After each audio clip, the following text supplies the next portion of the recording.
ഇത്തരമൊരു പ്രൊമോ റിവ്യൂയിലേക്ക് എല്ലാവർക്കും സ്വാഗതം.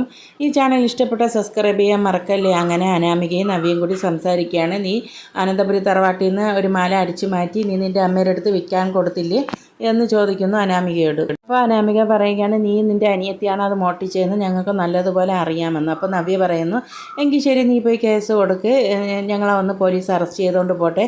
അനന്തപുരി തറവാട്ടിൽ നടന്ന പല കാര്യങ്ങൾക്ക് ഉത്തരവാദി നീ നിൻ്റെ അമ്മയാണെന്ന് ഞങ്ങൾക്ക് നല്ലതുപോലെ അറിയാം. ആദർശേട്ടൻ്റെ അമ്മ ഹോസ്പിറ്റലിൽ ആവാൻ കാരണം നീ പാലിൽ വിഷം കലക്കി കൊടുത്തിട്ടാണ് അവരുടെ കരൾ ചീത്തായത്. അതിൽ എൻ്റെ ഭർത്താവിന് എൻ്റെ അമ്മയ്ക്കും നല്ലൊരു പങ്കുണ്ടെന്ന് എനിക്ക് നല്ലതുപോലെ അറിയാം. നവ്യയോട് ചോദിക്കുകയാണ്, നിൻ്റെ ഭർത്താവിനാണെങ്കിൽ നിൻ്റെ അടുത്ത് ഒരു പൊടി സ്നേഹം പോലുമില്ല. എന്നിട്ട് നീ അവിടെ കടിച്ചു തൂങ്ങി നിൽക്കുകയല്ലാണ്. ഇതുപോലെ എൻ്റെ ഭർത്താവാണ് എൻ്റെ അടുത്ത് കാണിച്ചതെങ്കിൽ ഞാൻ എപ്പോഴേ എൻ്റെ വീട്ടിൽ നിന്ന് ഇറങ്ങിപ്പോയെങ്കിൽ എന്ന്. അപ്പോൾ നവ്യ പറയുകയാണ്, എൻ്റെ ഭർത്താവിന് അവിടെ സ്നേഹമില്ലെങ്കിലും കുഴപ്പമില്ല, എന്നെ കല്യാണം കഴിച്ച് കൊണ്ടുവന്ന വീടാണ്. അതുപോലെയല്ല, എൻ്റെ വയറ്റിലൊരു കുഞ്ഞുണ്ട്. കുഞ്ഞിൻ്റെ അച്ഛൻ അഭിയേട്ടൻ തന്നെയാണെന്ന് പറയുമ്പോൾ അനാമിക പറയുകയാണ്, അഭിയേട്ടൻ പോലും പലപ്പോഴും പറഞ്ഞിട്ടുണ്ട് ആ കുഞ്ഞ് അഭിയേട്ടൻ്റേതാണോ എന്ന കാര്യത്തിൽ സംശയമാണെന്ന്. അപ്പോൾ നവ്യ പറയുകയാണ്, നിൻ്റെ അമ്മയും അച്ഛൻ്റെയും മോളാണോ നീ അനാമിക എന്ന് ഉള്ള കാര്യത്തിലും എനിക്കും സംശയമുണ്ടെന്ന് നവ്യയും പറയുന്നു. നിൻ്റെ അച്ഛനും അമ്മയ്ക്കും നീ വഴിപിഴച്ചുണ്ടായതാണ് എന്ന് പറയുമ്പോൾ അനാവശ്യം മാത്രം പറയുന്നു. അപ്പോൾ നവ്യ പറയണേ, എന്നെക്കുറിച്ച് നീ എന്തെങ്കിലും പറഞ്ഞാൽ ഞാൻ തിരിച്ചും പറയും ഇത് ക്ഷേത്രമെന്ന് ഞാൻ നോക്കുകയൊന്നും ചെയ്യൂല എന്ന്. ഇനി നീ എന്നെ ഇങ്ങനെ വല്ലതും പറയുന്നത് എൻ്റെ നന്ദു അറിഞ്ഞാൽ നിൻ്റെ വീട് കയറി നിന്നെ ആക്രമിക്കും. അവൾക്ക് മാത്രമല്ല നിൻ്റെ അച്ഛനും അമ്മയ്ക്കും നല്ലത് കിട്ടിയെന്ന് വരും എന്നിങ്ങനെ പറയുമ്പോൾ അനാമികയ്ക്ക് ദേഷ്യവും വരുന്നുണ്ട്. ഇത് കഴിഞ്ഞ് അബിയേക്കാണ് കാണിക്കുന്നത്. അബി റോഡിലേക്ക് എത്തിയിരിക്കുകയാണ്. അടുത്ത് അബിയാണെങ്കിൽ അവിടെ ഒരു ചായത്തട്ട് കാണും. അവിടെ പോയി ചായ കേൾക്കുമ്പോൾ ആരും ചായ അബിക്ക് കൊടുക്കുന്നില്ല. ഇല്ലാതെ ചായ തരില്ല എന്ന് പറയും. ഇവിടെ ആകപ്പാടെ കുറച്ച് കച്ചവടമേ ഉള്ളൂ, അത് കുറച്ച് വണ്ടിക്കാരെ കച്ചവടമാണ് എന്ന് പറയും.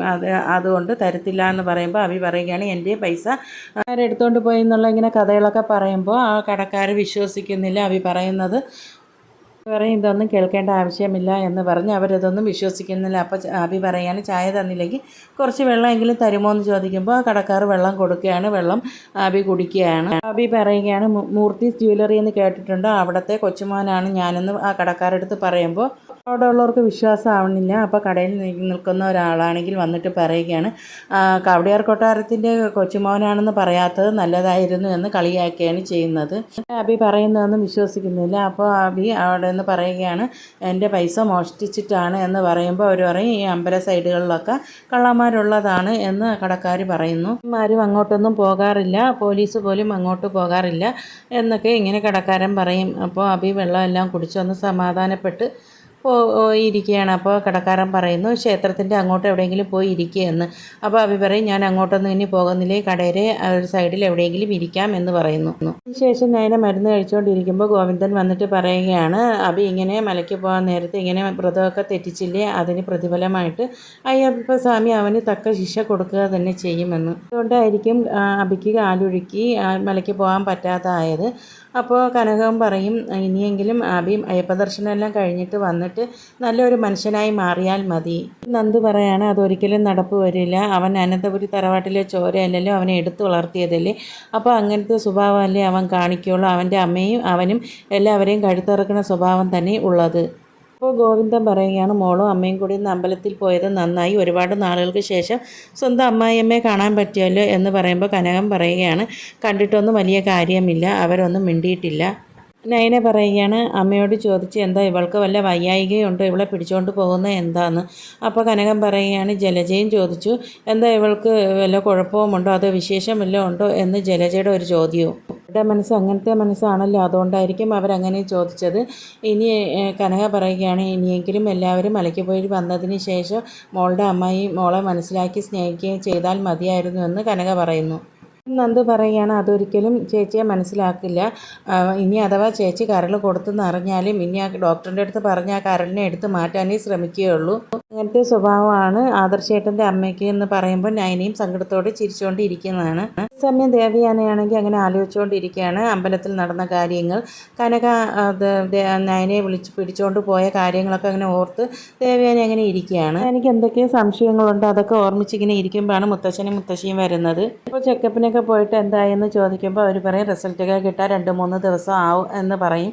ഇത് കഴിഞ്ഞിട്ട് അമ്മേ, ഈ നയനയ്ക്ക് സ്വർണ്ണം ഇവിടെ വെച്ച് കൊടുക്കുന്നതിൽ കുഴപ്പമില്ല, എന്തിനാ അവളുടെ അവളുടെ വീട്ടിലൊക്കെ പോയി കൊണ്ട് കൊടുക്കുന്നതെന്ന് ദേവയാനി ചോദിക്കുമ്പോൾ മുത്തശ്ശൻ മിണ്ടാതെ നിൽക്കുന്നു. അപ്പോൾ മുത്തശ്ശി പറയുകയാണ്, മോൾക്ക് ഇവിടുത്തെ ജീവിതം നന്നായി മടുത്തെന്ന് എനിക്ക് മനസ്സിലായി. അതുകൊണ്ട് അവിടെയെങ്കിലും അവൾ നന്നായി ജീവിക്കട്ടെ എന്ന് കരുതിയാണ് ഞാൻ സ്വർണം കൊണ്ട് അവൾക്ക് കൊടുത്ത് സന്തോഷിപ്പിക്കാൻ വേണ്ടിയാണ്. സന്തോഷിക്കട്ടെ എന്ന് കരുതിയാണ് ഞങ്ങൾ കുറച്ച് സ്വർണം കൊണ്ടുപോയി കൊടുത്തത്, അല്ലാതെ മറ്റൊന്നും കൊണ്ടല്ല. അപ്പോൾ ദേവയാനിക്ക് അതൊന്നും വിശ്വസിക്കാൻ പറ്റുന്നില്ല. ദേവയാനി വീട്ടിൽ ചോദിക്കുന്നു, അല്ലാതെ വേറെ കാരണങ്ങൾ കൊണ്ടൊന്നും അല്ലല്ലോ എന്ന്. അപ്പോൾ മുത്തശ്ശനും പറയുകയാണ്, അങ്ങനെയൊന്നുമില്ല. സ്വർണം കൊണ്ട് കൊടുക്കാൻ മാത്രം അവൾക്ക് എന്ത് നന്മയാണ് ഇരിക്കുന്നത്, അതൊന്നും എനിക്ക് മനസ്സിലാവില്ല. നിങ്ങൾ മാത്രം എന്താ അവളെ ഇത്രയും സ്നേഹിക്കുന്നത് എന്ന് ദേവയാനി ചോദിക്കുമ്പോൾ മുത്തശ്ശൻ പറയുകയാണ്, കഴിഞ്ഞ പ്രാവശ്യത്തെ നമ്മൾ ആ കമ്പനിയിലെ പ്രോഫിറ്റ് അല്ല നയന കാരണമാണ് ഉണ്ടായത്. അപ്പോൾ അത് നമ്മൾ ഒരിക്കലും മറക്കാൻ പാടില്ല നയനയെ. അതുകൊണ്ടാണ് ഞങ്ങൾ അത്രയ്ക്ക് മാത്രം സ്നേഹിക്കുന്നത്. അതുമല്ല, ഈ വീട്ടിലെ ആ നയനമോളെ കണ്ടാണ് ബാക്കിയുള്ള മരുമക്കളും പഠിക്കേണ്ടത്. അത്രയ്ക്ക് നല്ല മരുമകളാണ്.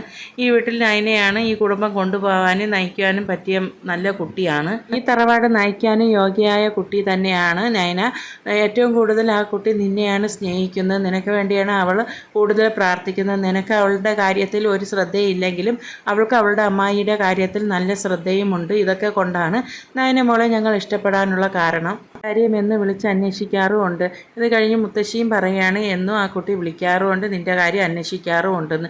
ഇതൊക്കെ കേൾക്കുമ്പോൾ ദേവയാനിക്ക് സംശയമാണ് തോന്നുന്നത്. മുത്തശ്ശൻ പറയുകയാണ്, അവളുടെ നന്മകളൊന്നും തിരിച്ചറിയാൻ നിനക്ക് സമയമില്ലായിരുന്നല്ലോ.